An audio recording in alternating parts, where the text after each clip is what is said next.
Bismillahirrahmanirrahim. Assalamualaikum warahmatullahi wabarakatuh. Waalaikumsalam Waalaikumsalam warahmatullahi Waalaikumsalam warahmatullahi wabarakatuh. Alhamdulillahil barril jawadi alladhi jallat ni'amuhu 'anil ihsa'i bil a'dadi al-mani bil lutfi wal irsyadi al-hadi ila sabilir rasyadi al-muwaffiqi lit tafaqquhi fid din man latafa bihi wa ikhtarahu min al-'ibadi. Ahmaduhu ablagha hamdin wa akmalahu wa azkahu wa ashmalahu. وأشهد أن لا إله إلا الله الواحد الغفار وأشهد أن محمدا عبده ورسوله المصطفى المختار صلى الله وسلم عليه وزاده فضلا وشرفا لديه وبعد. Alhamdulillah, malam hari ini dengan taufik dan pertolongan dari Allah Subhanahu wa taala kita bisa memulai majelis kita, yaitu majelis murajaah fikih Ramadan, yang kita namakan majelis ini majelis murajaah fikih Ramadan. Dan semoga Allah selalu memberikan dan melimpahkan taufik, hidayah dan kemudahan kepada kita semuanya untuk kita bisa maksimal dalam majelis kita ini seterusnya nanti sampai akhir masa kita belajar di majelis ini. Baik.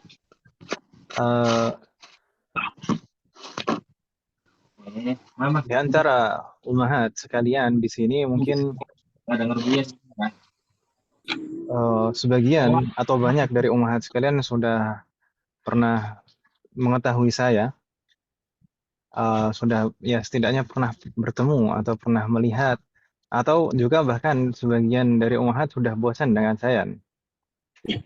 Nah, kadang itu sepekan bertemu 2 kali gitu.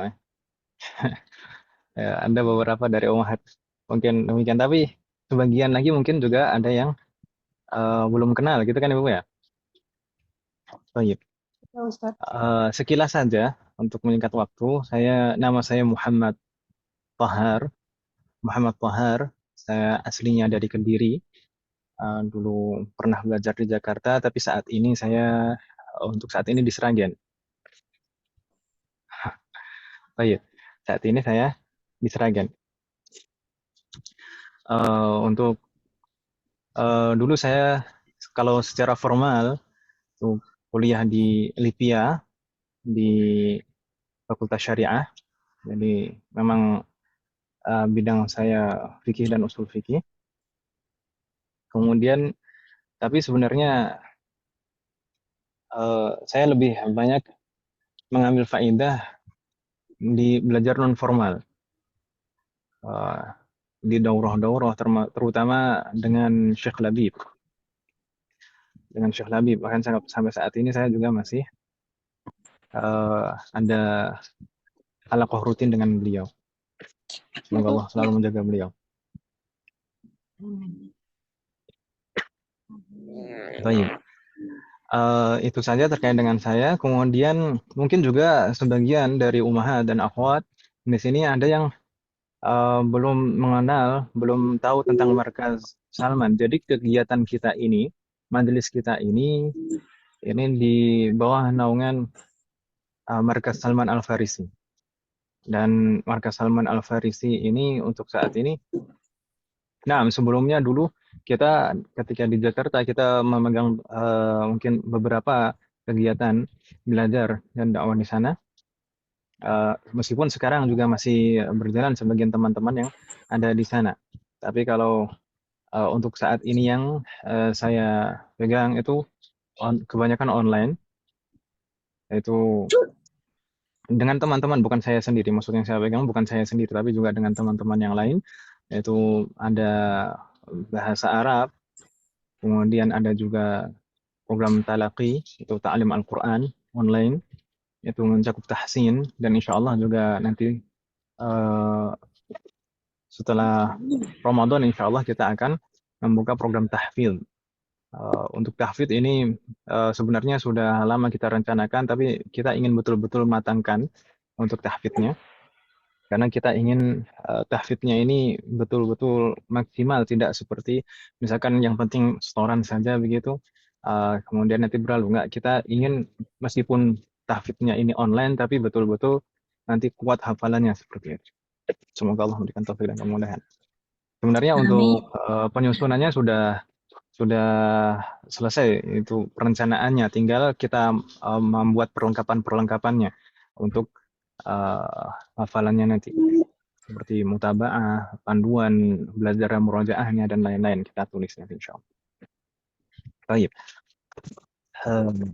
Dan sebenarnya juga kita ada kegiatan-kegiatan yang tidak rutin seperti daurah-daurah seperti itu. Dan dalam beberapa bidang seperti Al-Qur'an, kemudian bahasa dan lain-lain. Dan ini juga sebenarnya kegiatan kita ini, majelis kita ini sebenarnya juga masih dalam rangkaian kegiatan pembelajaran di Markas Salman. Baik, ini terkait dengan markas kita. Kemudian tadi kita sebutkan kegiatan kita sebut dengan majelis murajaah. Majelis murajaah fikih Ramadan. Naam, kita sebut murajaah. Murajaah itu artinya review, gitu kan Ibu ya? Review, mengulang. Karena memang mungkin kebanyakan dari kita pernah mempelajari fikih terkait dengan bulan Ramadan. Semuanya, baik itu puasanya, baik itu penentuan awal bulannya, kemudian di sana juga misalkan ibadah-ibadah yang khusus di sana seperti sholat tarawih, kemudian i'tikaf, kemudian zakat fitrah. Nah, mungkin kita sebagian dari kita atau kebanyakan dari kita sudah pernah, tapi kita mengadakan ini dengan maksud pertama, maksud kita adalah untuk persiapan menghadapi bulan Ramadan. Untuk persiapan menghadapi bulan Ramadan. Mungkin ada yang mengatakan, Ustaz, bulan Ramadan kan masih lama. Masih sekitar 7 pekan lagi ya, Mas ya? 7 pekan atau 6 pekan. Nah, tapi rasanya 7 pekan atau 6 pekan itu tidak begitu lama. Tidak begitu lama. Dan Ramadan dengan semua keutamaannya, kita butuh persiapan untuk menyambutnya. Mungkin di antara kita banyak yang sudah mengetahui keutamaan-keutamaan bulan Ramadan. Ya kan Ibu ya? Di antara keutamaan-keutamaan bulan Ramadan apa saja, Muhammad? Afan Ibu sekalian, ini ada sering ada selingan kayak gini, iklan-iklan. Baik. Di antara keutamaan bulan Ramadan adalah Allah mengkabarkan bahwasanya melalui Rasulnya bahwasanya di bulan Ramadan itu dibuka pintu surga lebar-lebar dan ditutup pintu neraka. Ya kan Ibu ya? Di sana seperti diriwayatkan oleh Al-Imam Al-Bukhari dari Al-Imam Muslim bahwasanya dari Abi Hurairah radhiyallahu anhu bahwasanya Rasulullah sallallahu alaihi wasallam bersabda, "Idza jaa Ramadhanu futihat abwabul jannah wa ghuliqat abwabun nari wa suffidat asyayatin." Idza jaa Ramadhanu futihat abwabul jannah. Ketika datang bulan Ramadan, maka futihat abwabul jannah, maka dibuka pintu-pintu surga. Dibuka lebar-lebar pintu-pintu surga. Wa ghuliqat abwabun nar, dan ditutup pintu-pintu neraka. Wa suffidat asyayatin, dan syaitan-syaitan itu dibelenggu. Dan dalam artian bulan Ramadan itu dibuka pintu-pintu surga, maksudnya banyak pintu-pintu amalan yang dibuka di bulan Ramadan yang tidak dibuka di pintu-pintu yang lain. Banyak amalan-amalan ibadah yang dilipat gandakan pahalanya, tidak seperti di bulan-bulan yang lain. Gitu kan Ibu ya? Kemudian juga termasuk keutamaan bulan Ramadan adalah di bulan Ramadan ini adalah tempat kita dibebaskan dari api neraka. Ini salah satu kesempatan bagi kita untuk bebas dari api neraka. Sebagaimana diriwayatkan oleh Al-Imam Al-Bazzar yang dari jalur Abi Sa'id. Kemudian beliau berkata bahwasanya Rasulullah sallallahu alaihi wasallam bersabda, "Inna lillahi tabaraka wa ta'ala utaqa'u fi kulli yaumin wa lailatin, yakni fi Ramadan. Wa inna likulli muslimin fi kulli yaumin wa lailatin da'watun mustajabah." Rasulullah bersabda, "Inna lillahi tabaraka wa ta'ala utaqa fi kulli yaumin wa lailah, fi Ramadan." Bahwasanya Allah Subhanahu wa taala mempunyai utaqa, yaitu orang-orang yang dimerdekakan.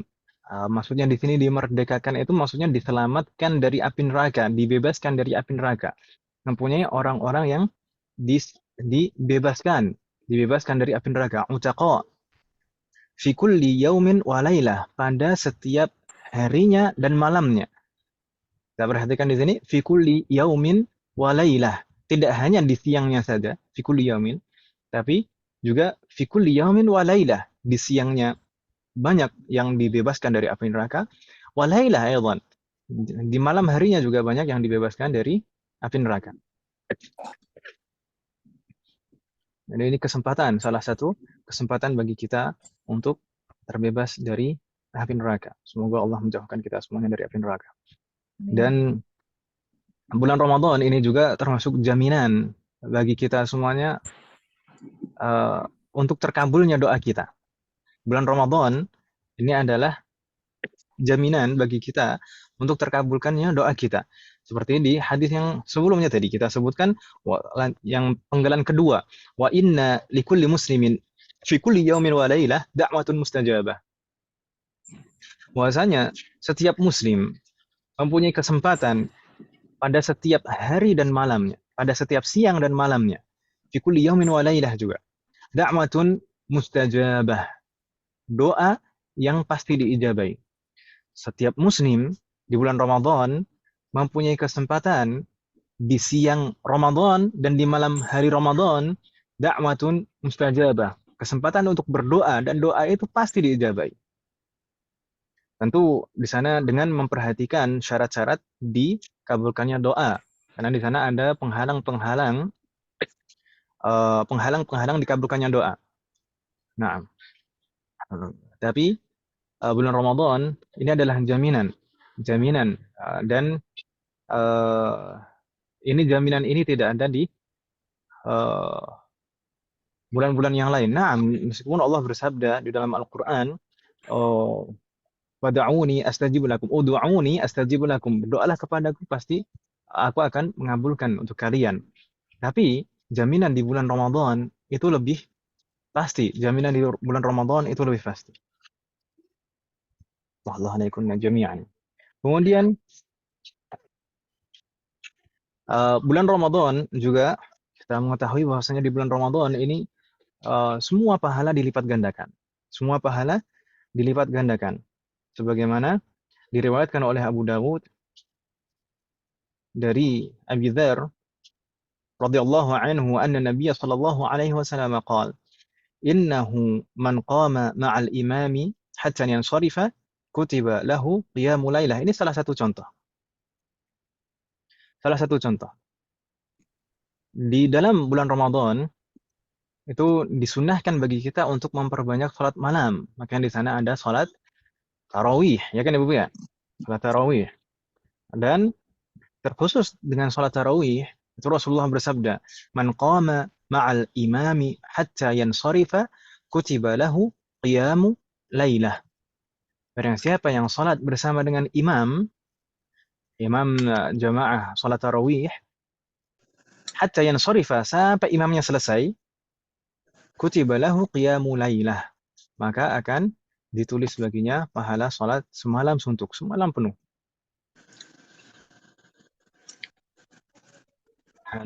Nah, di sana mungkin perlu diperhatikan di sana man qama ma'al imam, barang siapa yang sholat bersama dengan imam, tapi tidak hanya sholat bersama imam saja, hatta yansarifa, sampai imamnya selesai. Ini kalau misalkan sebelum imamnya selesai, kemudian kita memisahkan diri, duduk nggak ikut sholat atau kemudian pulang, maka tidak mendapatkan pahala sholat semalam suntuk. Tapi kalau misalkan kita sholat dengan imam sampai betul-betul selesai sholatnya, maka akan ditulis bagi kita pahala sholat semalam penuh. Ini salah satu contoh saja. Demikian juga dengan ibadah-ibadah yang lain. Baik. Berikutnya, eh, di bulan Ramadan ini juga kesempatan besar bagi kita untuk diampuni dosa-dosa kita. Seperti diriwayatkan oleh Al-Imam Al-Bukhari dan Al-Imam Muslim dari jalur Abi Hurairah, anna Nabiy sallallahu alaihi wasallam qala, man shama Ramadana imanan wa ihtisaban ghufira lahu ma taqaddama min dhanbihi. Man shama Ramadana, siapa yang puasa bulan Ramadan imanan wa ihtisaban, karena yakin keimanan dia bahwasanya ini disyariatkan oleh Allah, wahtisaban, dan mengharapkan pahala dari Allah, betul-betul yakin karena keimanannya dia berpuasa, dan ihtisaban karena betul-betul ikhlas mengharapkan pahala dari Allah, ghufira lahu ma taqaddama min dzanbihi, maka akan diampuni dosa-dosanya yang telah lalu. Di sini juga sebenarnya kita betul-betul harus memperhatikan kalau kita ingin mendapatkan keutamaan dalam hadis ini, ghufira lahu ma taqaddama min dzanbihi, akan diampuni dosa-dosanya yang telah lalu, maka kita harus memperhatikan betul-betul hadis itu. Di sana ada syarat-syaratnya agar diampuni semua dosa-dosa kita. Bukan hanya yang penting puasa Ramadan, yang penting puasa. Enggak. Tapi man shoma Ramadana di sini maksudnya adalah man shoma Ramadan min awal syahr ila akhir syahr. Siapa yang puasa Ramadan, bukan sebagian Ramadan saja, tapi seluruh Ramadan dari awal sampai akhir berpuasa, penuh, sempurna puasanya, semua hari berpuasa. Kalau misalkan ummahat dan akhwat misalkan ada hari-hari tertentu yang terpaksa harus meninggalkan, maka juga harus diganti dengan di bulan yang lain. Kemudian man shoma Ramadana, na'am, man shoma Ramadana itu syarat yang pertama. Siapa yang puasa Ramadan dengan sempurna. Itu semua harinya puasa. Kalau 29 hari ada 29 hari, 30 hari 30 hari. Dan puasanya itu karena imanan, karena betul-betul yakin atas syariat Allah, betul-betul yakin puasa ini memang diwajibkan oleh Allah kepada kita semua. Lihat itu aja nilai-nilai doang. Wahtisaban, dan karena ikhlas. Ihtisaban, ikhlas mengharap ridha dari Allah. Itu syarat-syaratnya. Puasa penuh Ramadan, kemudian puasanya itu karena yakin, iman, bahwasanya ini diperintahkan, disyariatkan oleh Allah kepada kita semuanya, dan ihtisaban, ikhlas mengharap pahala dari Allah, maka baru kita mendapatkan keutamaannya. Ghufira lahu ma taqaddama min dzanbihi. Maka akan diampuni dosa-dosa kita yang telah lalu. Ingat tadi puasanya harus sempurna, Ibu sekalian. Puasa sempurna itu tidak hanya jumlah harinya saja, tapi juga keabsahannya. Betul-betul sempurna dan sah tidak puasa kita. Dan ini kalau sudah masuk ke sana berarti masuknya ke pembahasan fikih. Bagaimana ketentuan-ketentuan puasa, bagaimana syarat wajibnya, syarat sahnya, kemudian rukun-rukunnya bagaimana, itu maka harus sempurna. Puasa kita harus betul-betul sempurna, baik jumlahnya dan keabsahannya. Baru kita bisa mendapatkan pahala diampuni dosa-dosa kita yang lalu. Dan di riwayat yang lain, di lafaz yang lain disebutkan man qama Ramadana imanan wa ihtisaban ghufira lahu ma taqaddama min dhanbihi. Man qama, bukan man shoma, tapi man qama. Man qama, siapa yang salat di malam bulan Ramadan, man qama Ramadana. Barang siapa yang salat, mendirikan salat malam di malam-malam bulan Ramadan, itu kita biasanya menunaikan tarawih, imanan wahtisaban, karena iman, yakin karena ini disyariatkan oleh Allah kepada kita, wahtisaban dan ikhlas mengharapkan pahala dari Allah, ghufira lahu ma taqaddama min dzanbihi, maka akan diampuni dosa-dosanya yang telah lalu. Ini juga man qama ramadhana. Ini juga bukan sebagian malam saja, tapi man qama ramadhana, jami' Ramadan, semua Ramadan dari awal sampai akhir. Dan sempurna juga salatnya. Bukan salat yang tidak sempurna, salat yang bermasalah. Maka kita juga harus memperhatikan betul-betul terkait dengan ketentuan-ketentuan salat tarawih. Dan inilah mengapa kita mengadakan murajaah ini, untuk menjaga kita, antisipasi. Mudah-mudahan puasa kita, salat malam kita di bulan Ramadan itu betul-betul sempurna dan diterima oleh Allah Subhanahu wa taala.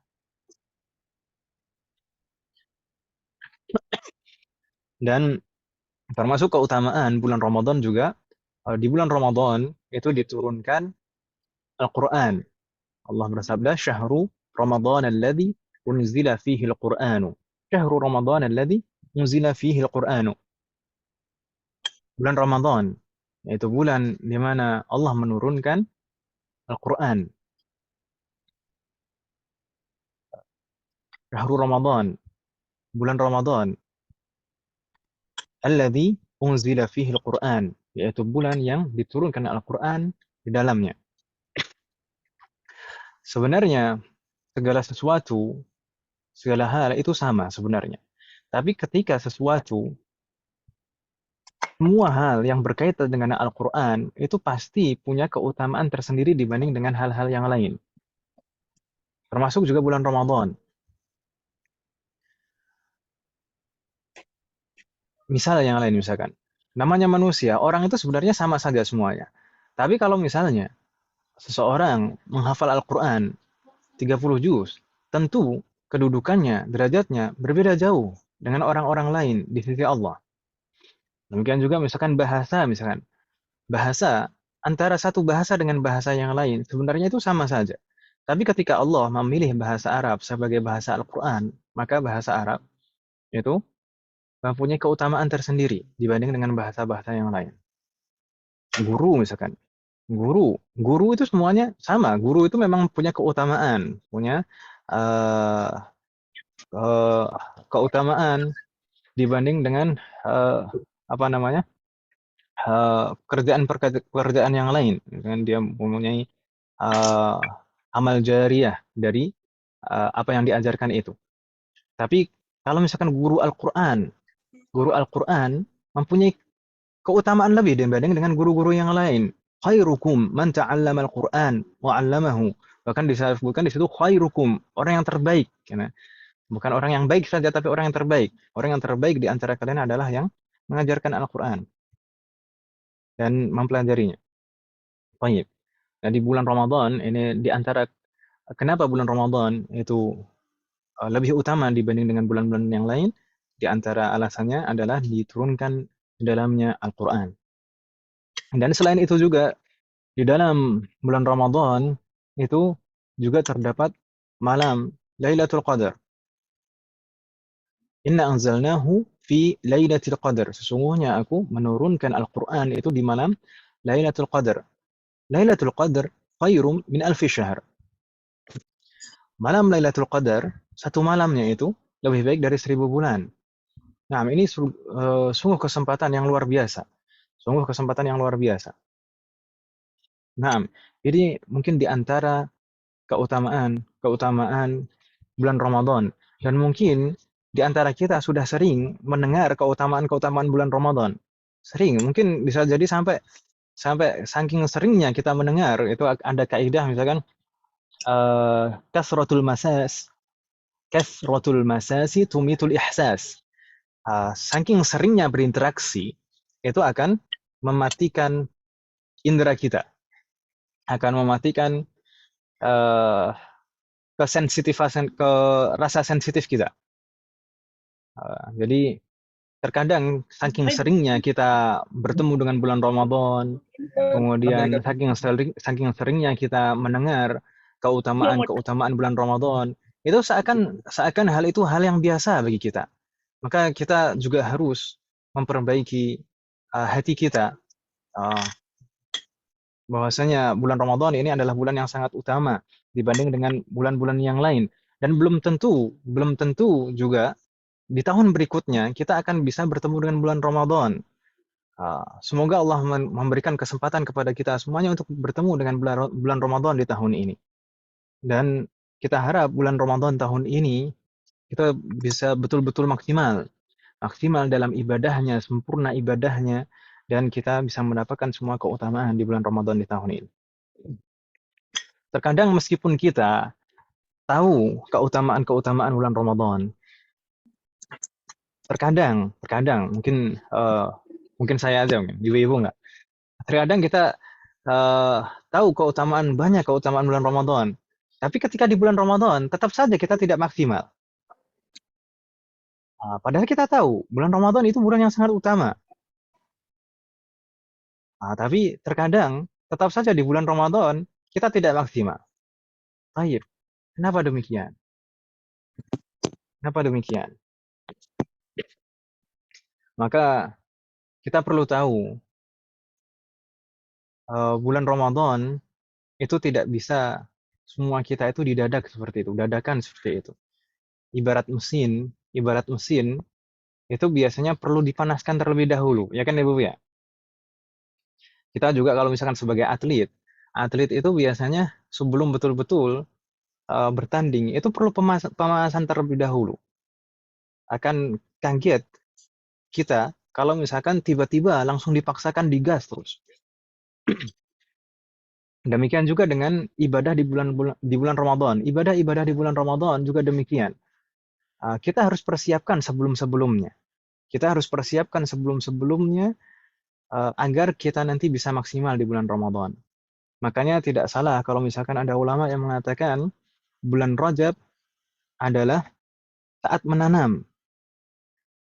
Sedangkan bulan Sya'ban adalah saatnya untuk menyirami. Kemudian bulan Ramadan adalah saat menuai. Apa dong hati kalian?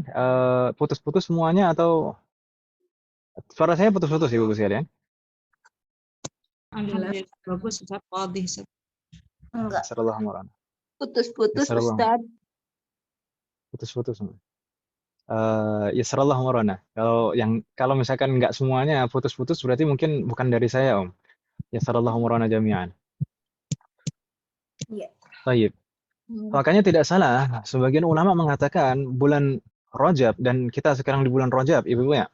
Bulan Rajab itu adalah saat menanam bibit. Kemudian bulan Sya'ban adalah saat menyiram bibit yang kita tanam tadi. Bibit di bulan Rajab kita menanamnya dan mulai sedikit tumbuh. Di bulan Sya'ban kita siram, kita rawat tanaman itu. Dan di bulan Ramadan itu adalah saat panen. Mungkin kebanyakan dari kita di bulan Ramadan tidak maksimal karena apa? Di bulan Ramadan baru mau nanam. Pengennya di bulan Ramadan saat itu menanam, saat itu kita menyirami juga, saat itu panen juga. Terlalu didadak seperti itu nggak bisa. Semuanya butuh proses, ya kan Ibu ya? Semuanya butuh proses. Nah, makanya kita butuh persiapan untuk menyambut bulan Ramadan, itu butuh persiapan. Masing-masing dari kita, dari sekarang, dari saat ini, harus punya takhtid, harus punya perencanaan untuk mempersiapkan diri kita menyambut bulan Ramadan. Baik, persiapan menyambut bulan Ramadan itu dalam hal apa saja, dalam bentuk apa saja. Kita menyambut bulan Ramadan, mempersiapkan diri untuk menyambut bulan Ramadan, itu baik secara jasmani maupun secara rohani. Persiapan secara jasmani maupun secara rohani. Persiapan secara jasmani itu bagaimana? Persiapan secara jasmani pertama dari kesehatan tubuh kita. Betul-betul tubuh kita jaga dengan baik. Pola makan kita, istirahat kita, semuanya kita jaga dengan baik. Makan kita jaga dengan baik. Supaya betul-betul kita masuk di bulan Ramadan itu betul-betul masuk dalam kondisi yang betul-betul prima. Betul-betul siap untuk maksimal ibadah di sana. Semoga Allah menjaga kita semuanya. Dan selain itu, Selain fisik kita, itu juga mungkin di sini juga terkait dengan misalnya finansial kita. Nah, karena di sana di bulan Ramadan itu yang dianjurkan kepada kita, yang diwajibkan dan disunahkan kepada kita itu tidak hanya ibadah-ibadah fisik, tapi juga ibadah-ibadah materi, ibadah-ibadah maliyah. Jadi kita juga harus persiapkan hal itu semuanya. Ini persiapan secara jasmani atau secara fisik, itu mencakup badan kita, menjaga kesehatan kita, dan juga kita mempersiapkan secara keuangan kita. Semoga Allah selalu menjaga kita semuanya dan memberikan kelapangan kepada kita semuanya. Selain itu, umat kalian, selain kita mempersiapkan secara jasmani atau fisik kita, kita juga harus mempersiapkan rohani kita. Baik, persiapan rohani itu apa saja? Persiapan rohani itu apa saja? Pertama, yang termasuk dalam persiapan rohani adalah pertama tentu mengikhlaskan niat kita. Dari sekarang, kita ingin betul-betul ini niat dari sekarang kita ingin menyambut bulan Ramadan. Kita ingin maksimal nanti di sana. Karena Rasulullah bersabda wa innama likulli imri'in ma nawa. Setelah innamal a'malu binniyat wa innama likulli imri'in ma nawa. Wa innama likulli imri'in ma nawa. Maknanya apa? Setiap orang hanya akan mendapatkan yang dia niatkan saja. Makanya dari sekarang, kita niat dari sekarang, kita tanam dari sekarang niat kita. Kita ingin mempersiapkan diri menyambut bulan Ramadan, dan harapan kita nanti di bulan Ramadan betul-betul bisa maksimal beribadah di sana dan mendapatkan semua keutamaan di bulan Ramadan. Jadi niat kita betul-betul kita tata dari sekarang. Kemudian termasuk persiapan secara rohani juga adalah memperbanyak istighfar dan taubat. Memperbanyak istighfar dan taubat. Mengapa demikian? Karena di antara penghalang seseorang untuk melaksanakan kebaikan dan ibadah adalah mungkin karena dosa-dosa kita. Di antara penghalang seseorang melakukan kebaikan dan ibadah, salah satu penghalang adalah karena dosa-dosa kita. Makanya hendaknya dari sekarang kita memperbanyak istighfar dan taubat kepada Allah. Perbanyak istighfar dan taubat kepada Allah. Kalau bisa dirutinkan setiap hari. Rutinkan setiap hari. Misalkan di pagi hari 100, di sore hari 100, atau misalkan kalau misalkan bisa lebih dari itu, alhamdulillah. Dirutinkan. Kemudian di antara persiapan kita dari segi rohani juga adalah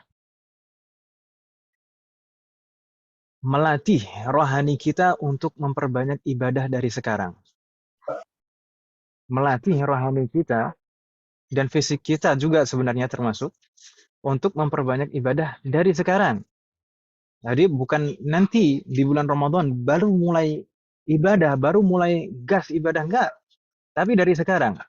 Coba sekarang misalkan yang biasanya misalkan tidak terbiasa puasa, coba dari sekarang latihan puasa Senin Kamis misalkan, atau misalkan Ayyamul Bid. Coba memperbanyak puasa dari sekarang.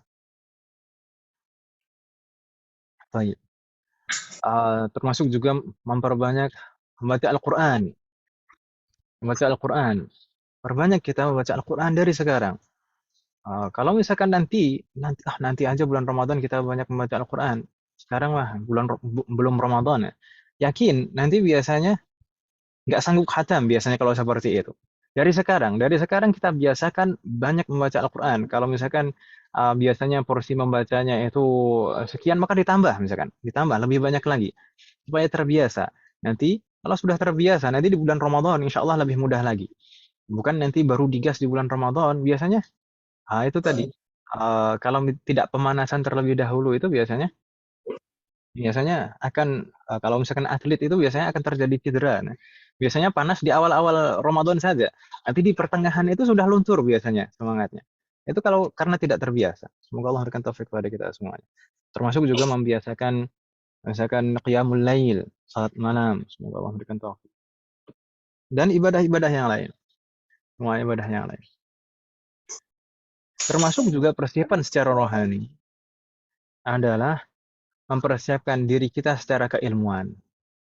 Termasuk mempersiapkan menyambut bulan Ramadan secara rohani adalah mempersiapkan secara keilmuan. Makanya kita berusaha di sini, ikhtiar, kita mengadakan majelis ini, yaitu majelis murajaah dan mudzakarah fikih Ramadan. Ini seperti mungkin ibu-ibu sekalian sudah membaca kemarin dari DC yang kita share di antara yang akan kita bahas insyaallah yakni hari ini kita membahas muqaddimah dan seputar Ramadan. Ini kita bahas hari ini dan berikutnya nanti insyaallah kita juga akan membahas hal-hal yang lain terkait dengan misalkan bagaimana penetapan awal bulan Ramadan. Awal bulan Ramadan ini penetapannya bagaimana? Berlaku yang untuk umum, misalkan satu daerah, satu negara, itu bisa ditetapkan Ramadan itu dengan hal apa saja. Dan kalau misalkan bagi perorangan itu Ramadan itu sah, masuk ke satu Ramadan itu dengan hal apa saja. Karena berbeda di sana. Kalau penetapan secara umum itu harus dari yang berwenang. Tapi bisa juga berlaku sah awal Ramadan, masuk kita di awal bulan Ramadan bagi perorangan dengan hal-hal tertentu. Maksudnya di sana sah masuk ke bulan Ramadan itu maksudnya berarti juga sah puasa di sana. Gitu kan Ibu ya? Jadi malamnya dimulai tarawih, kemudian paginya mulai puasa. Itu ada dua macam penetapan dan masing-masing ada ketentuan dan caranya masing-masing.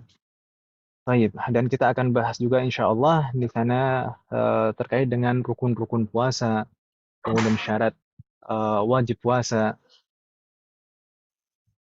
Suara saya kecil loh, Meh.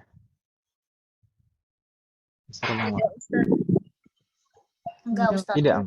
Enggak, Om. Enggak jelas, Pak. Jelas, Om. Ya, berarti bukan dari saya, afwan wah sekalian. Kalau yang ada yang bermasalah mungkin bukan dari saya. Sallallahu alaihi Di sini sudah maksimal, maafkan. Termasuk yang kita bahas insya Allah, semoga Allah memberikan kemudahan nanti rukun-rukun puasa apa saja, syarat wajibnya puasa. Maksudnya syarat wajib itu siapa saja yang wajib berpuasa. Kemudian ada syarat sahnya puasa. Nah, seseorang wajib berpuasa dan menjalankan rukun-rukunnya. Tapi di sana ada syarat sahnya, biar sah puasanya itu seperti apa.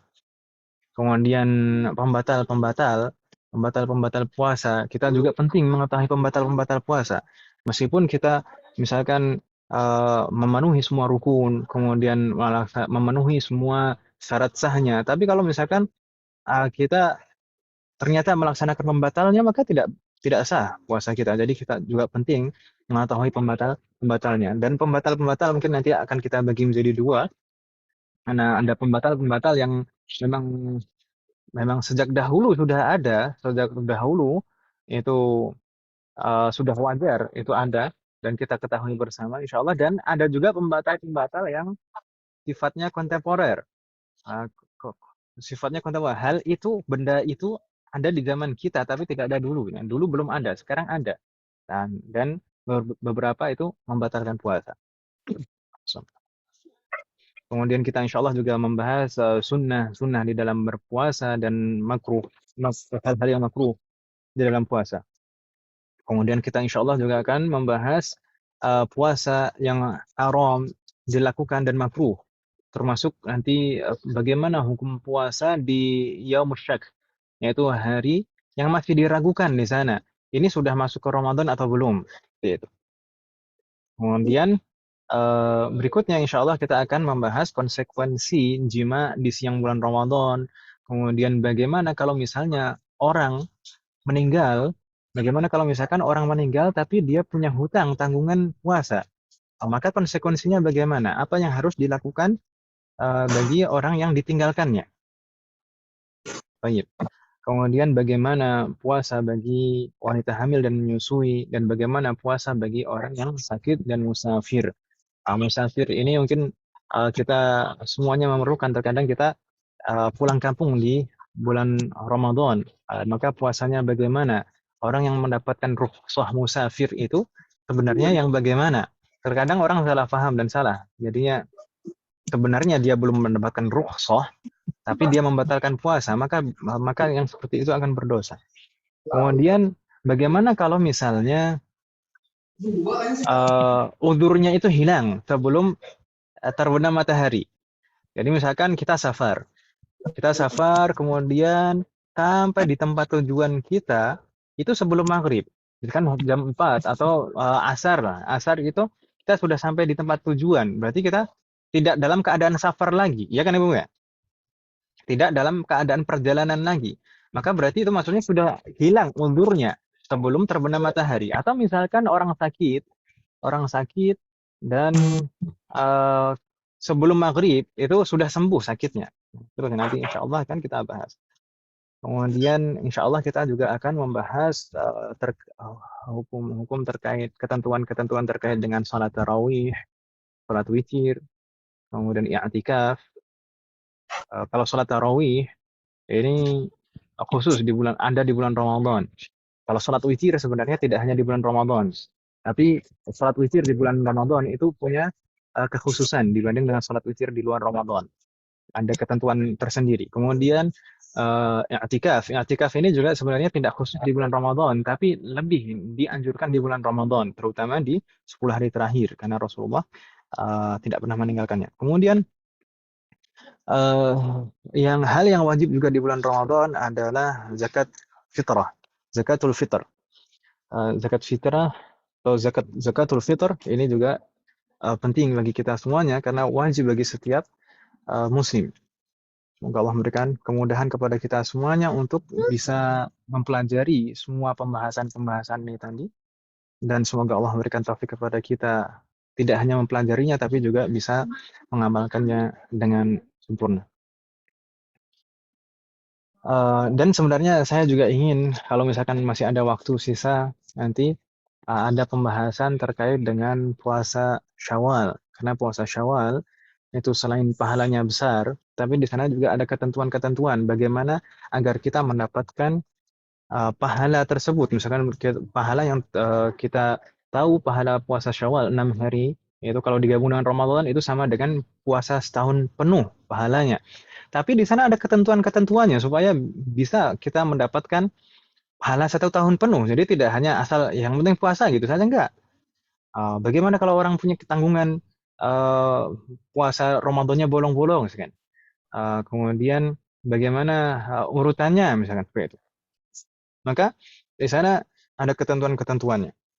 Di sana mungkin seseorang puasa Syawal hanya mendapatkan pahala sunnah puasa saja, tapi tidak mendapatkan pahala puasa 1 tahun penuh. Ada juga orang puasa Syawal, tapi hanya mendapatkan pahala puasa sunnah 1 tahun. Ada juga yang sempurna, orang puasa Syawal, tapi mendapatkan pahala puasa 1 tahun penuh, yaitu puasa fardu, puasa wajib. Tentu puasa wajib itu pahalanya lebih besar daripada puasa sunnah, ya kan Ibu? Nah, masing-masing itu ada ketentuan. Baik, semoga Allah memberikan taufik kepada kita semua.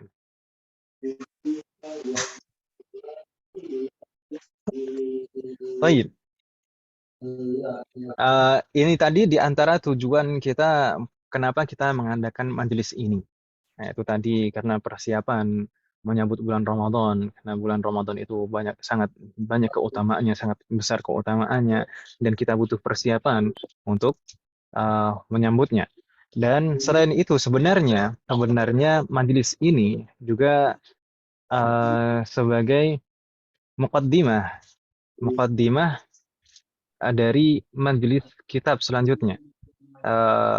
Kita di Markas Salman Al-Farisi ini sebenarnya sudah lama berangan-angan kita mengadakan majelis membaca kitab, belajar membaca kitab sekaligus mempelajari ilmu-ilmu yang wajib dipelajari oleh setiap muslim. Karena ilmu di dalam syariat Islam, ilmu itu ada yang hukum mempelajarinya itu fardhu ain. Maksudnya fardhu ain itu semua orang muslim itu wajib mempelajarinya. Baik penuntut ilmunya, orang awamnya, atau mustahidnya, semua wajib mempelajarinya. Tapi juga ada bidang-bidang ilmu yang hukum mempelajarinya adalah fardu kifayah. Fardu kifayah itu maksudnya kalau misalkan ada sebagian yang sudah mempelajarinya, maka yang lain tidak wajib.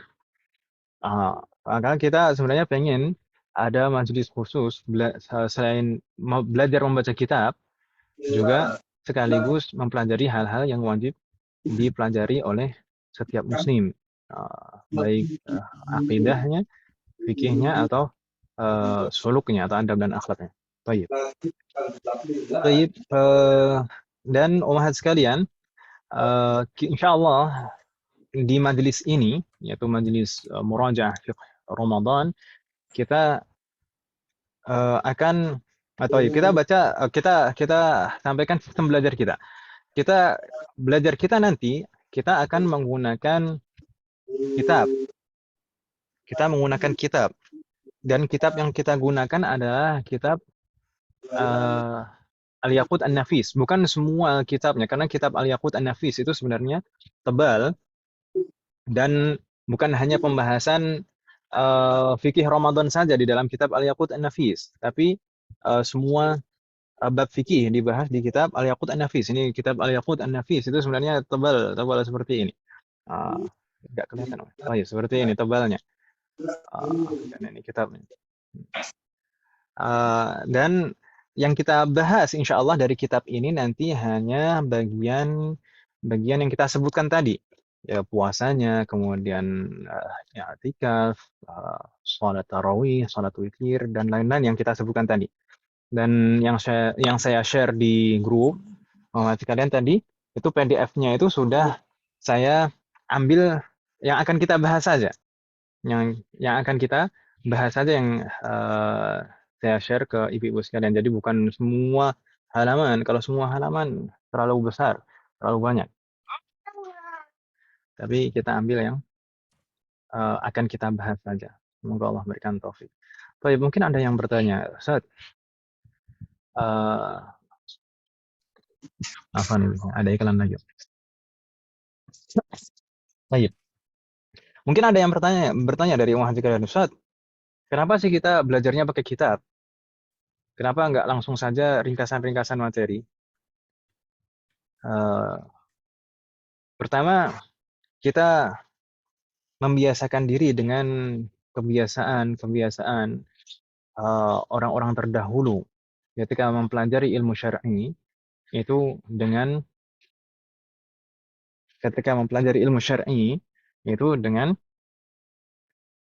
belajar dari kitab-kitab. Dan kita juga sekaligus misalkan kalau misalkan ibu-ibu sebagian di sini sudah belajar bahasa Arab, mungkin juga membiasakan kita membaca, gitu kan Ibu ya, supaya lebih familiar, tidak hanya kaidah yang kita pelajari.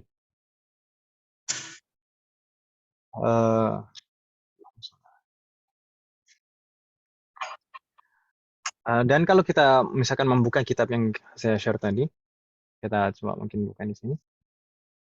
Di sana nama kitabnya adalah kitab Al-Yaqut An-Nafis.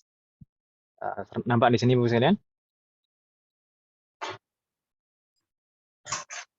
Al-Yaqut An-Nafis. Al-Yaqut itu berlian. An-Nafis itu yang berharga. Al-Yaqut An-Nafis dinamakan demikian karena memang maksudnya jadi beliau penulisnya rahimahullah menyampaikan karena memang pembahasan di sini tentang ilmu syariat, tentang ilmu fikih itu adalah hal-hal yang berharga untuk setiap muslim, gitu kan ya bukan? Baik. Al-Yaqut An-Nafis fi madhhabi Ibn Idris. Fi madhhabi Ibn Idris. Dalam madhab Ibn Idris. Ibn Idris itu siapa ibu-ibu sekalian? Imam Syafi'i. Naam, Ibn Idris adalah Al-Imam Asy-Syafi'i. Nama beliau adalah Muhammad Ibn Idris. Ayah beliau namanya Idris. Naam. Taib.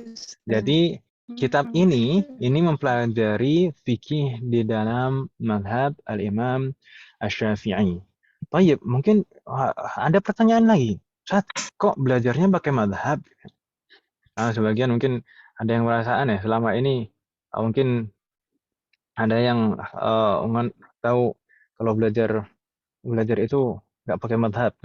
Madhab ini mempunyai kesan buruk gitu. Mungkin ada sebagian yang seperti itu. Taib. Sebenarnya saya tidak terbiasa mengajar fikih itu langsung membahas detil-detil hukum, ketentuan-ketentuan seperti ini. Biasanya kalau saya mengajar fikih itu ada pengantar ilmu fikih terlebih dahulu. Tapi karena ini momentumnya ini terlalu dekat dengan bulan Ramadan, makanya kita adakan sudah majelis fikih Ramadan dulu saja nih. Karena nanti sayang kalau misalkan Ramadan nanti terlewat dan kita tidak bisa maksimal di sana. Jadi kita langsung kedepankan pembahasan ini. Tapi insya Allah nanti setelah Ramadan kita akan membuka majelis majelis belajar membaca kitab sekaligus mempelajari hal-hal yang wajib dipelajari oleh setiap muslim. Tapi mungkin nanti ada beberapa yang di antara yang kita pelajari insya Allah nanti akidah, kemudian fikih dan akhlak, adab dan akhlak. Untuk fikih, sebelum betul-betul masuk ke pembahasan fikih, nanti insya Allah kita akan bahas pengantar ilmu fikih. Jadi kita supaya betul-betul paham hakikat ilmu fikih itu seperti apa, fikih itu perkembangannya bagaimana, dari mana mulainya, kemudian kenapa kok ada madhab, sejak kapan ada madhab, ada berapa banyak madhab sebenarnya yang ada, kemudian masing-masing madhab ini hakikatnya seperti apa, kemudian kalau misalkan ada perbedaan pendapat itu kita harus bagaimana, kita supaya betul-betul paham. Nah, ini sebenarnya kita belajar itu bagaimana, apa, dan harus bagaimana, kayaknya. Tapi sekilas, umahat sekalian, kenapa kok kita belajar melalui jalur madhab? Karena memang fikih itu tidak bisa dikuasai tanpa jalur madhab. Madhab itu ada sejak zaman para sahabat. Di zaman para sahabat, itu ada 3 madhab. Pertama madhabnya Ibn Abbas di Makkah, kemudian madhabnya Zaid, dan dilanjutkan Ibnu Umar, Abdullah bin Umar di Makkah, di Madinah. Kalau tadi Ibn Abbas di Makkah, Zaid dan Ibnu Umar di Madinah, dan juga madhabnya Ibn Mas'ud dan juga Ali di Kufah. Jadi bermula madhab itu sejak zaman para sahabat. Kemudian berlanjut berikutnya. Misalkan yang kita kenal saat ini ada 4 madhab. Sebenarnya 4 madhab ini, kalau kita perhatikan, masa hidup mereka itu kapan?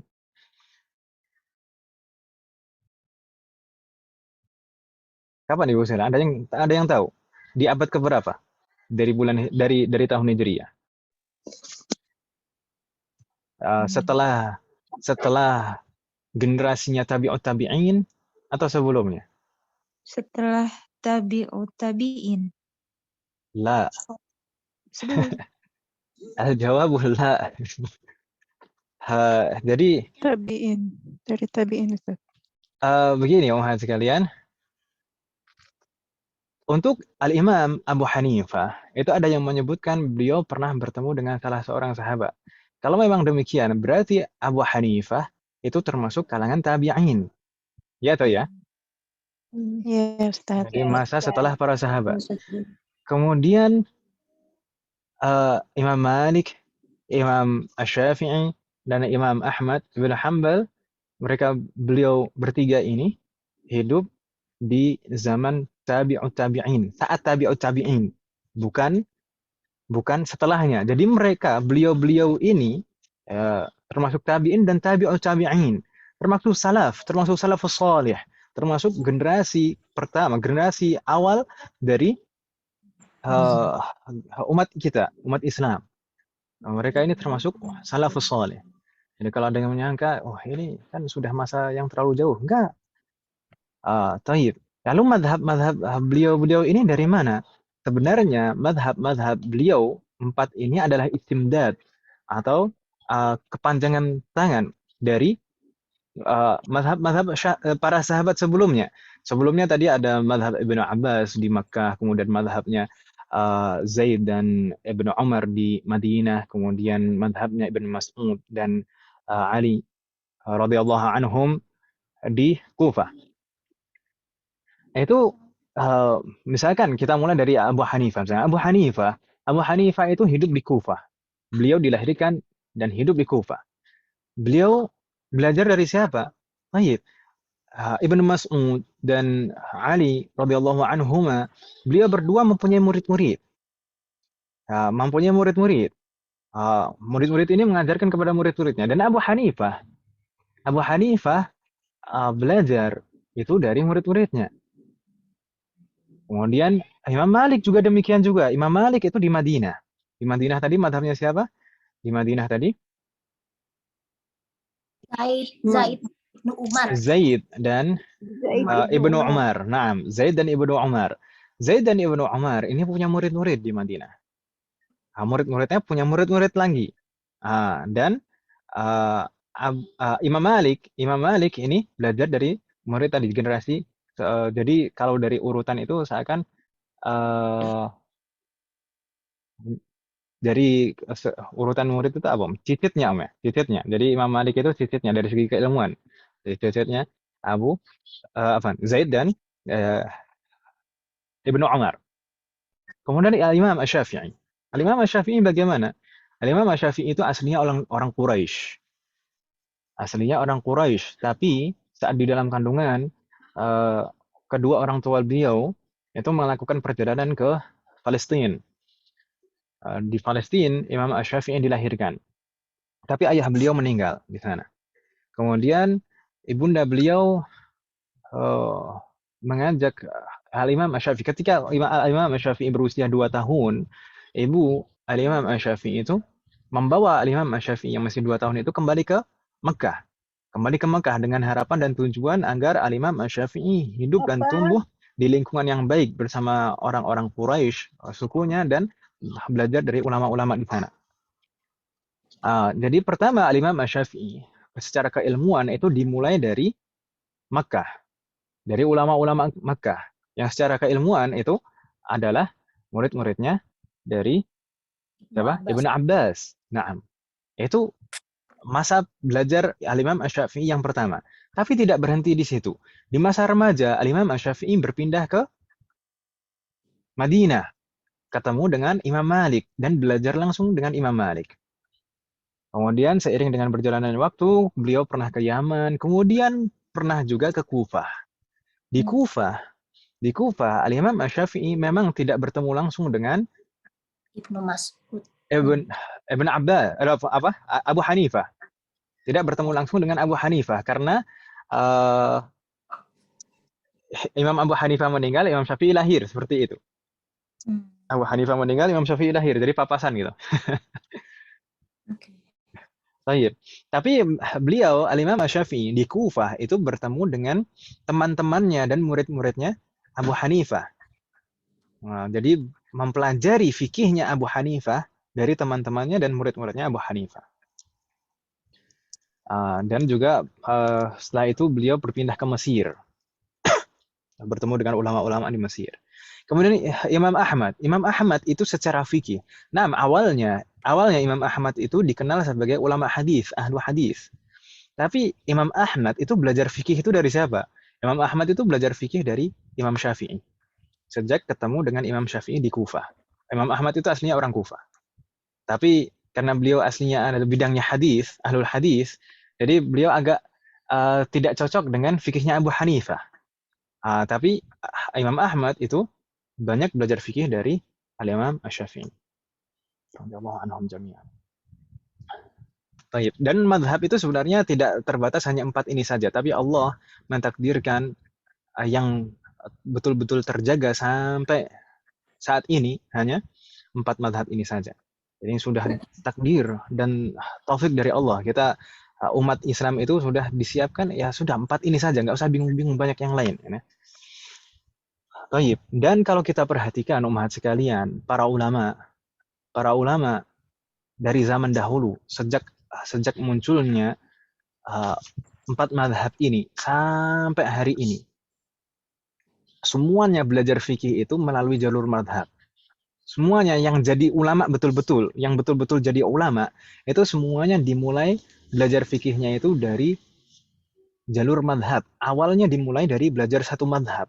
Kemudian belajar terus, semuanya dari tahapan-tahapannya. Kemudian ketika sudah sampai derajat mujtahid, baru beristihad, baru menyimpulkan sendiri dari dalil-dalil. Seperti itu. Jadi tahapan belajar itu nggak bisa. Misalkan tahapan belajar langsung, anak pengen itu kalau menjalankan syariat Islam itu langsung dari Al-Quran dan hadis. La yumkin. Tidak mungkin seperti itu. Karena untuk memahami Al-Quran dan hadis dan menyimpulkan hukum darinya, itu harus seorang mujtahid. Mujtahid itu maksudnya apa?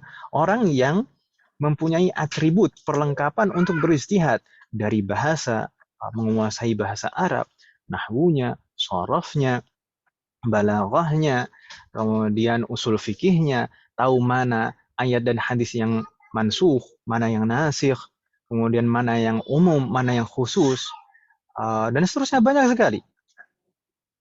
Derajat-derajat hadis, semua riwayat hadis, itu harus tahu, harus paham. Kemudian kalau misalkan ada lafaz yang seperti ini itu berarti menunjukkan apa, kalau lafaz seperti ini itu menunjukkan apa. Kalau kita sebagai orang awam belum sampai ke sana, ya kan Ibu ya? Belum sampai ke sana. Bahkan membaca hadis saja atau membaca ayat saja masih bingung. Masih bingung, apalagi menyimpulkannya. Terkadang orang buru-buru baru tahu 1-2 dalil, satu ayat atau satu hadis, kemudian langsung disimpulkan. Lah, para ulama tidak seperti itu, tidak sesimpel itu menyimpulkan hukum. Para ulama menyimpulkan hukum itu harus betul-betul pasti gambaran suatu permasalahan. Kemudian setelah itu mengumpulkan semua dalil terkait dengan masalah tersebut, semua ayat terkait dengan masalah tersebut, semua hadis terkait dengan masalah tersebut. Kemudian semua hadis ini tidak hanya dalam satu lafaz, tapi semua lafaznya dikumpulkan dan dari semua jalur riwayat dikumpulkan. Hadis, umat sekalian, satu hadis itu saja biasanya itu lafaznya bermacam-macam. Lafaznya banyak, bisa puluhan. Kemudian masing-masing jalur itu, masing-masing lafaz itu biasanya riwayatnya, jalur riwayatnya itu bisa puluhan juga, bahkan bisa ratusan. Dan seperti itu para ulama itu betul-betul meneliti satu persatu. Mana yang bisa dijadikan dalil, mana yang tidak, mana yang umum, mana yang khusus, mana yang terhapuskan, mana yang tetap dijadikan dalil. Seperti itu. Jadi tidak semudah itu kita tahu terjemahnya kemudian kita simpulkan, tidak. Bahkan dikatakan, dijelaskan oleh para ulama, kita sebagai orang awam kalau misalkan memaksakan diri untuk beristihad, maksudnya beristihad itu menyimpulkan hukum dari dalil. Nah, kalau misalkan orang awam beristihad, itu tetap salah dan berdosa, meskipun secara kebetulan tebakannya itu betul. Orang awam itu kewajibannya adalah mengikuti mujtahid, para ulama yang bisa menyimpulkan hukum dari dalil, yang mereka mujtahid, punya atribut, punya perlengkapan untuk memahami dan menyimpulkan hukum dari dalil. Sedangkan orang awam kewajibannya adalah mengikuti para ulama, para mujtahid yang mereka bisa menyimpulkan dalil. Kalau misalkan orang awam memaksakan diri untuk beristihad menyimpulkan hukum dari dalil, maka dia salah dan berdosa, meskipun secara kebetulan tebakannya itu benar. Kenapa? Kok meskipun benar itu tetap berdosa? Karena dia zalim. Zalim menempatkan dirinya tidak pada tempatnya. Zalim itu kan diantara maksudnya zalim, suatu kezaliman itu adalah menempatkan sesuatu tidak pada tempatnya, ya kan Ibu ya? Nah, kita sebagai orang awam kalau memposisikan diri sebagai mujtahid, maka itu suatu kezaliman. Dan bahkan ini kezaliman yang besar karena ini terkait dengan syariat. Bukan macam-macam, ini terkait dengan syariat. Nah, syariat Allah nih. Jadi mujtahid itu seakan-akan menyampaikan syariat Allah. Syariat Allah itu seperti ini. Jadi dan kalau kita perhatikan misalnya tadi saya sampaikan semua ulama setelah 4 mazhab sampai saat ini semuanya itu bermadhab. Semuanya itu bermadhab. Atau setidaknya sampai 100 tahun sebelum kita lah. Dari setelah munculnya 4 madhab sampai 100 tahun sebelum kita, yaitu semua ulama itu bermadhab. Coba sebutkan nama ulama siapapun. Ibnu Taimiyah Hambali, Imam Nawawi Syafi'i. Apa lagi? Misalnya Imam Muhammad bin Abdul Wahhab. Itu madhabnya apa? Hambali. Beliau mengatakan sendiri, ana Hambaliyun madhab. Semua ulama itu bermadhab. Ada muncul gerakan anti madhab itu kurang lebih 100 tahun belakangan, Ibu sekalian. Ada muncul gerakan anti madhab itu 100 tahun belakangan. Baik. Jadi ini alasan kenapa kita menggunakan kitab dan kenapa kok kita menggunakan kitab madhab. Lalu mungkin kemudian kenapa kitab madhab yang kita pilih adalah madhab Syafi'i? Kenapa madhabnya Imam Syafi'i? Bukan madhab-madhab yang lain. Bukan madhabnya Abu Hanifah, bukan madhabnya Imam Malik, bukan madhabnya Imam Ahmad. Kenapa? Karena mayoritas penduduk Indonesia adalah penganut madhab Syafi'i. Dan anjuran dan nasihat para ulama dari semua madhab menganjurkan kalau mau belajar fikih maka hendaknya belajar fikhu ahlil balad, fikihnya penduduk setempat. Jadi dia tinggal di mana maka sesuai dengan fikihnya penduduk di sana. Misalkan orang Indonesia belajar ke dulu di Makkah itu banyak majelis-majelis ilmu. Di sana 4 mazhab berkumpul. Kalau misalkan orang dari Indonesia pasti diarahkan ya belajar mazhab Syafi'i. Jangan pernah belajar mazhab yang lain karena bakalnya apa? Bakal bikin ribut nanti, bakal menimbulkan fitnah di tengah masyarakat. Karena masyarakat sudah terbiasa dengan mazhab Imam Syafi'i, kemudian ini dibentur-benturkan dengan pendapat mazhab lain seperti itu. Jadi malah bukan menimbulkan kenyamanan dan kesempurnaan dalam ibadah, malah justru menimbulkan fitnah. Dan kita menjaga keutuhan umat itu lebih utama. Baik. Dan mungkin ada pertanyaan lagi, Ustaz, kitab madhab Syafi'i itu kan banyak. Kenapa kita pilih itu ini? Pertama, secara gambaran saja, secara umum, umat sekalian, para ulama fikih menulis kitab itu dengan berbagai tahapan. Ada kitab mukhtasar, kitab ringkas. Ada kitab mutawassit, kitab yang sedang ukurannya. Ada kitab mutawwal, kitab yang panjang berjilid-jilid. Kitab mukhtasar itu biasanya hanya beberapa halaman. Kitab mutawassit itu biasanya ya 100 halaman lebih ya. Kitab mutawwal itu biasanya berjilid-jilid. Kitab mukhtasar, kitab yang ringkas, itu biasanya diperuntukkan untuk pemula. Ditulis untuk pemula agar mudah difahami di awal, kemudian mudah juga dihafal, dan simple sehingga langsung bisa diamalkan. Dan di antara ciri khas kitab mukhtasar, kitab yang ringkas, itu di sana hanya menyebutkan poin-poin utamanya saja. Jadi yang harus diketahui itu apa saja terkait hal itu, terkait dengan masalah itu. Itu poin-poin utamanya yang disebutkan. Tidak banyak penjelasan-penjelasan, apalagi dalil. Kita tidak akan menemukan dalil di kitab mukhtasar. kita tidak akan menemukan dalil di kitab mukhtasar. Karena apa? Kitab mukhtasar itu memang untuk pemula, untuk orang yang baru belajar. Dan biasanya orang yang baru belajar itu belum bisa maksimal memahami dalil. Kalau misalkan dijelaskan dalil, imma nggak paham apapun, imma ya bingung, atau bahkan salah paham, kan gitu Ibu ya? Tapi mungkin kita akan menyebutkan dalil beberapa saja nanti secara ringkas yang dalil yang jelas gitu secara maknanya. Baik. Jadi kalau misalkan ada yang mengatakan kitab mazhab itu nggak ada dalilnya, ya. Iya, itu kalau misalkan yang dibuka adalah kitab mukhtasar, kitab yang ringkas, tentu tidak ada dalilnya, abadan, nggak bakal menemukan dalil di kitab-kitab yang ringkas, karena memang kitab ringkas itu sengaja dibuat ringkas untuk dipelajari bagi pemula dan mudah dihafalkan.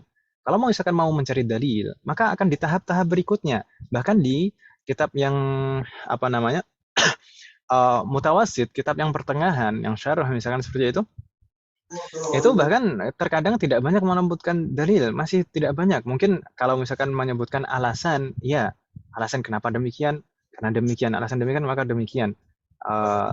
Illah lah, istilahnya illah. Belum banyak dalil.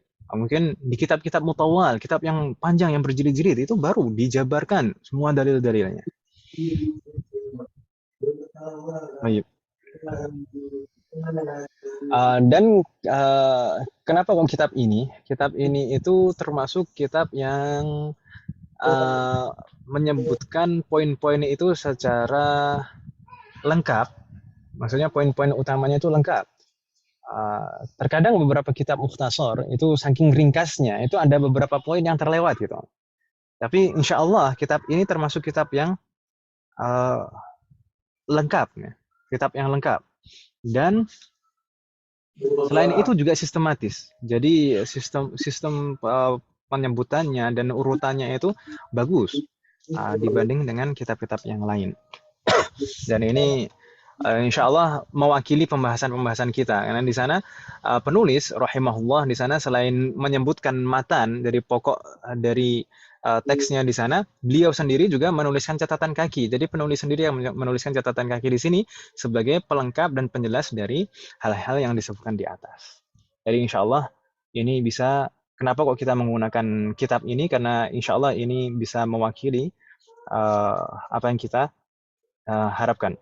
Kemudian nanti bagaimana belajarnya? Insya Allah kita nanti belajarnya pertama akan kita baca teks yang ada di kitab. Misalkan di sini as-shaum. As-shawmu lughatan al-imsak. Wa syar'an imsakun 'anil mufattirati 'ala wajhin makhsus. Kita baca demikian, kemudian kita terjemahkan dulu teksnya. Selain kita ingin memahami teksnya ini, kita juga mungkin kita memperbanyak mufradat, kosakata kita. Dan kita juga membiasakan diri dengan bahasa kitab para ulama. Jadi setelah kita baca, kemudian kita terjemahkan. Setelah kita terjemahkan, baru kita jelaskan. Kita jelaskan maksud di sana. Dan mungkin yang paling menyita waktu ini penjelasannya. Kalau misalkan membaca teks, kemudian menerjemahkannya, mungkin singkat. Tapi penjelasannya mungkin nanti yang paling banyak. Dan mungkin dalam satu hari, mungkin nanti hanya beberapa bab saja. Beberapa 6 poin pembahasan.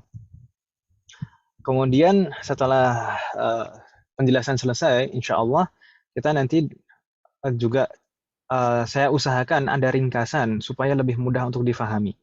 Jadi mungkin nanti ringkasannya berupa bagan tasjir seperti itu, bagan pembagian-pembagian, atau juga kolom-kolom seperti itu supaya lebih mudah untuk difahami. Insya Allah nanti akan saya kirimkan dalam bentuk PDF dan mungkin juga saya munculkan di layar pada saat nanti menjelaskan. Dan insya Allah juga nanti kita usahakan di akhir ada rekaman supaya lebih bisa dimaksimalkan nanti, baik yang mau murajaah atau mungkin yang berhalangan hadirah ketika majelis, maka nanti bisa tetap mengikuti dan mengejar ketinggalan. Sallallahu warana jami'an. Jadi kurang lebih mungkin hari ini sampai ini saja. Jadi hari ini kita membahas seputar bulan Ramadan dan sistem belajar kita. sistem belajar kita. Dan insya Allah di pertemuan yang akan datang kita akan masuk ke pembahasan utama kita, yaitu terkait dengan penetapan awal Ramadan, kemudian juga terkait dengan puasa itu sendiri. Puasa itu pengertiannya apa, ketentuannya apa, kemudian syarat wajibnya di sini, seperti urutannya di sini, syarat wajibnya apa saja. Semoga Allah memberikan taufik dan kemudahan kepada kita semua. Amin. Baik, hal min soal umahat? Ada pertanyaan ibu sekalian?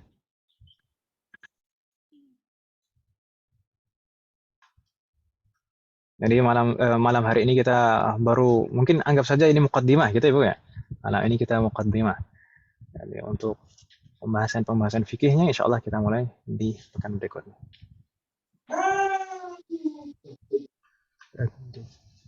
Oh iya. Ada yang chat saya?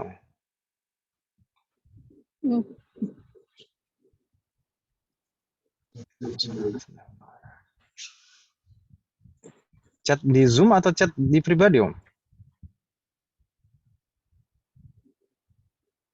Ada rekamannya. Oh ini di grup ada yang tanya apakah nanti ada rekamannya. Nah, insya Allah ada perekaman. Kemudian ada lagi? Tidak ada ya.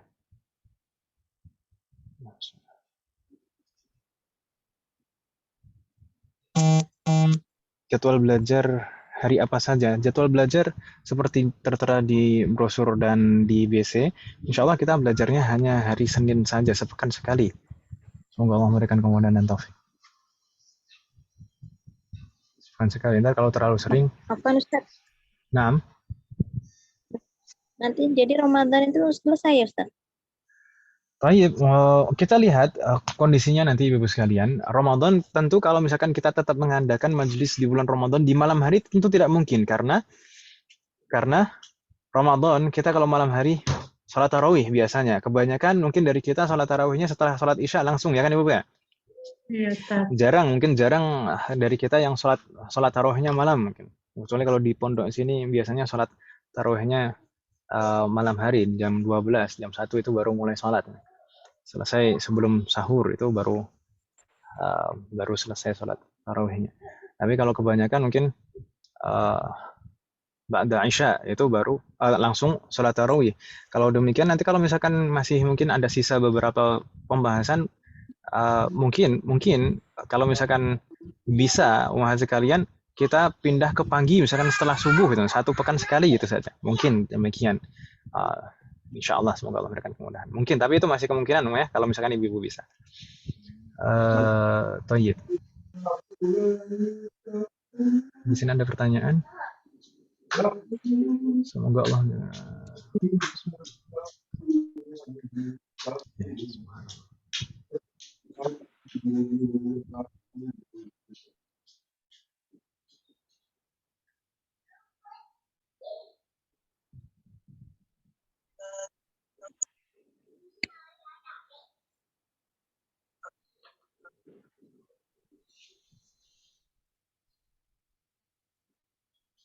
Pertanyaan, Ana sedang semangat-semangatnya menerapkan sunnah, tapi Ana khawatir tidak istiqamah sampai ajal menjemput. Kapan kita tahu kita boleh menambahkan amalan-amalan sunnah kita? Dan bagaimana jika kita nanti tidak istiqamah? Lalu jika sholat misalnya terlambat waktunya dan sering, apakah ini bentuk melalaikan sholat?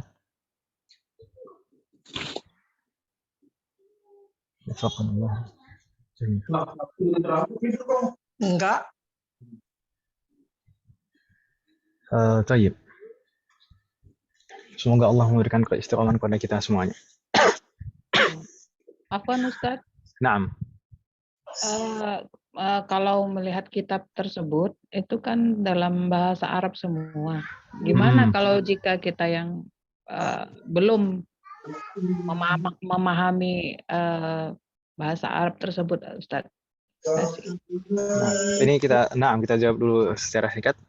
Seperti tadi tahapan-tahapan belajar nanti kita tadi jelaskan, kita baca saya yang baca insya Allah, atau mungkin kalau ibu-ibu ada yang mau membaca teksnya nggak masalah. Lalu kita terjemahkan dulu. Jadi jangan khawatir, saya terjemahkan nanti Om. Saya terjemahkan, kemudian nanti baru saya jelaskan. Maksudnya bagaimana? Tidak diterjemahkan saja, tapi dijelaskan Om. Gitu Om ya. Dan untuk tadi pertanyaan tentang istiqamah, nah manusia secara secara tabiatnya memang al-imanu yazidu wa yanqus.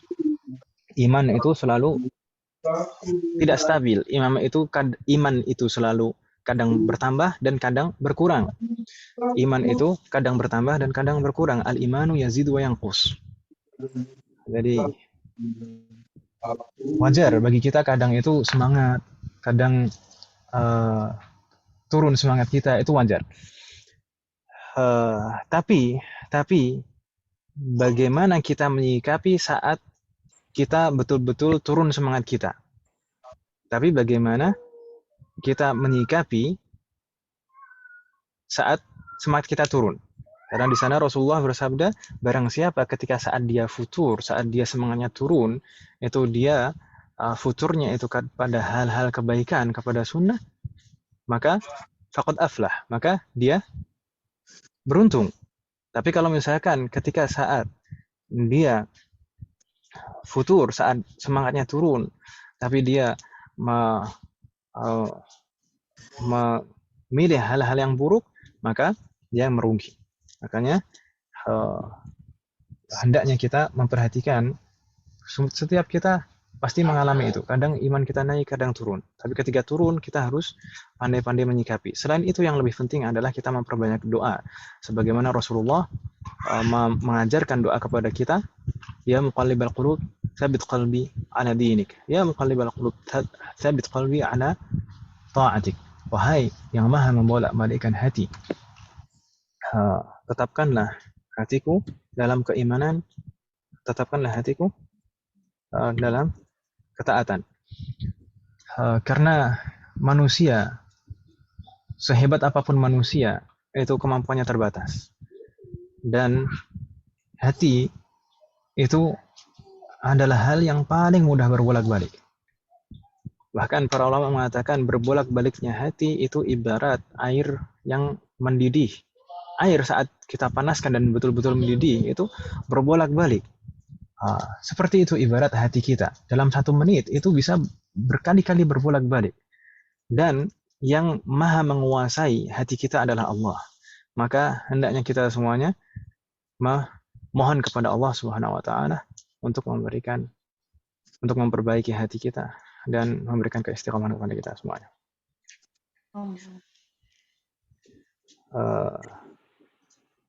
Dan untuk salat itu sebenarnya kalau di dalam mazhab Syafi'i, salat itu waktunya muwassa. Waktu salat itu muwassa. Muwassa itu maksudnya apa? Selama masih dalam waktunya itu maka masih sah dan boleh untuk dikerjakan. Tapi waktu salat itu beberapa waktu salat, misalkan salat subuh, salat asar, salat zuhur, itu ada waktu-waktu pembagian. Kalau di dalam mazhab Syafi'i ada waktu fadilah, ada waktu yang paling utama, ada waktu jawaz, itu maksudnya adalah waktu yang masih boleh kita mengerjakannya, ada waktu karohah, waktu yang makruh kita mengerjakan sholat di dalamnya, atau juga ada waktu tahrim, haram kita sholat di dalamnya, meskipun tetap dia terhitung mengerjakan sholat tapi sebenarnya dosa gitu. Insya Allah kita bahas saat nanti membahas fikih sholat. Insya Allah. Semoga Allah memberikan kemudahan.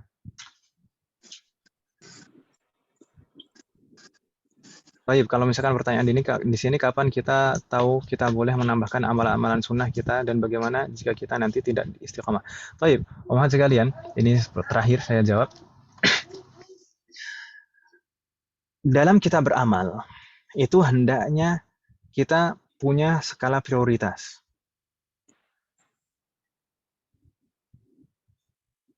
Mana amalan yang paling besar pahalanya dan mana amalan yang memang harus kita lakukan. Pertama, umahat, dalam beramal kita harus mengutamakan amalan-amalan yang wajib terlebih dahulu. Yang semua hal yang wajib kita jaga dan kita laksanakan terlebih dahulu.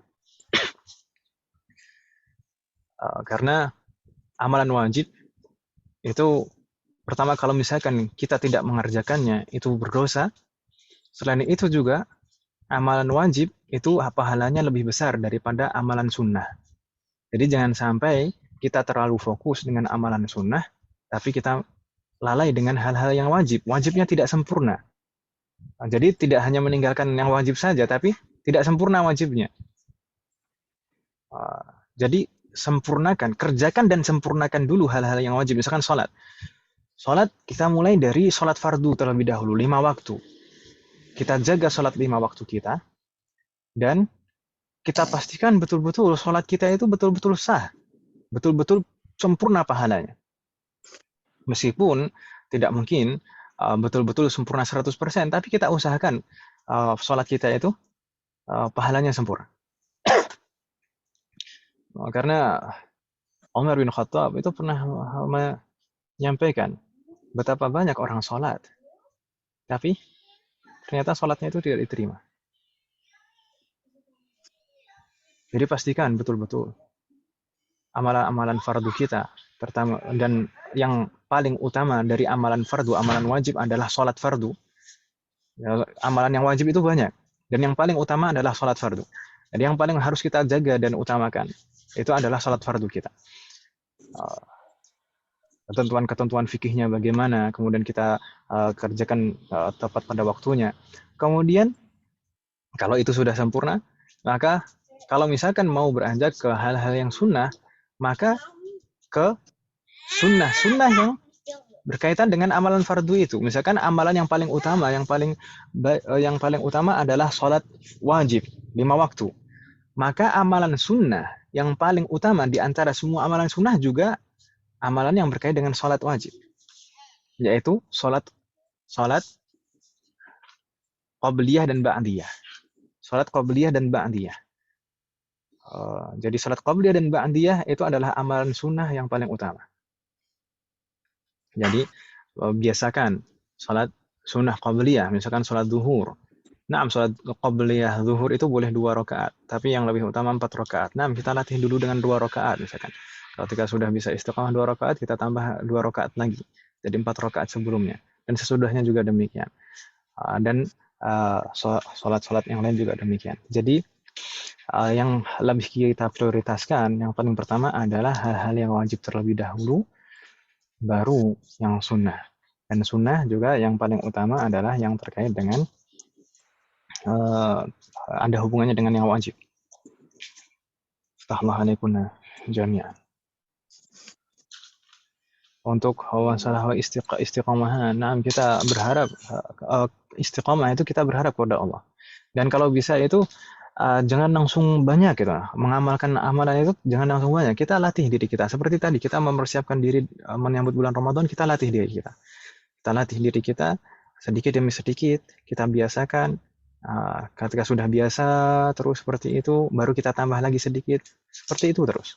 Semoga Allah memberikan taufik kepada kita semuanya. Terutama kepada saya. Baik. Mungkin kita cukupkan dulu Mas kalian. Afwan, Mas. Baik, Ustaz. Lawas. Lawas. Mungkin kalau misalkan ada pertanyaan lagi, nanti bisa di kesempatan lain atau mungkin di grup. Kita cukupkan dulu sampai di sini. Insya Allah kita bertemu lagi pekan depan di hari Senin juga. Ba'da sholatil isya sekitar jam 8 kita usahakan kita mulai. Nanti kita masuk ke pembahasan fikih terkait dengan bulan Ramadan dan puasa insya Allah. Semoga Allah memberikan kemudahan dan taufik. Semoga apa yang kita bahas dan pelajari hari ini bermanfaat dan barokah.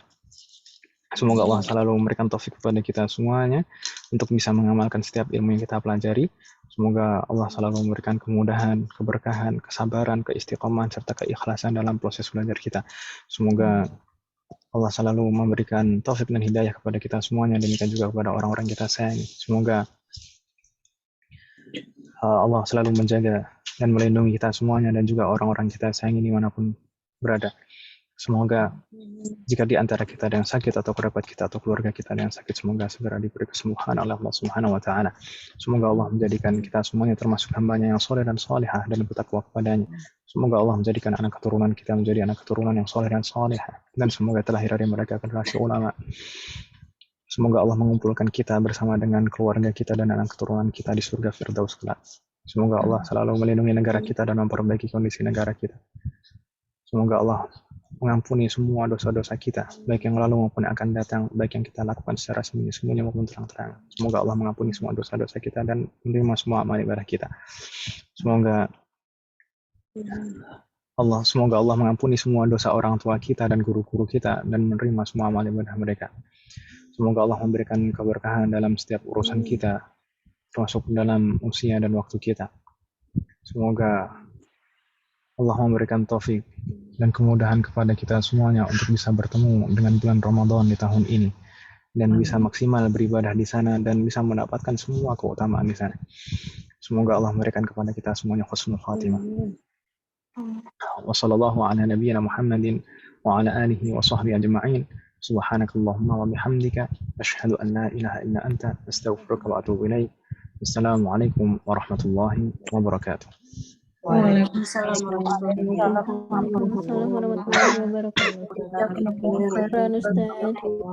Ustaz.